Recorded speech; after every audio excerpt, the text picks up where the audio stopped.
கோபால்சாமி அவர்கள் போதைப் பொருளை எதிர்த்து நான் நடைபயணம் போகிறேன் அப்படின்னு சொன்னார். ஸ்டாலின் வந்து அதை துவக்கி வைப்பார் அப்படிங்கிறாரு. அந்த போதைப் பொருள் வியாபாரத்தில் கைதாகிறதே திமுககாரங்க தான். ஜாபர் சாதிக்கு, சையத் இப்ராஹிம் எல்லாம் திமுக நிர்வாகிங்க தான் கைதாகிறாங்க போதைப் பொருள். அதெல்லாம் இந்த டாஸ்மார்க்கில் விற்கிறது அதுவும் போதைப் பொருள் தானே. அது போதைக்கு தானே வாங்கி குடிக்கிறாங்க. அது என்ன பொருளாம் அது? அதுவும் போதைப் பொருள் தான். அப்போ அரசாங்கம் தானே நடக்குது.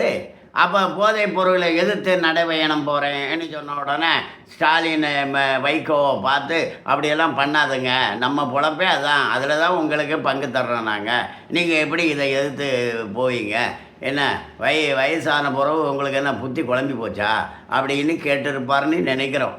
அப்படி கேட்டதுனால இவர் வந்து அதை மாற்றிட்டார். இப்போது அதனுடைய தலைப்பையே மாற்றிட்டார். ஏன்னா சமத்துவ நடைபயணமா அப்படிங்கிறது, சமத்துவத்துக்காண்டி நடைபயணம் போகிறாராம். என்ன சமத்துவம்?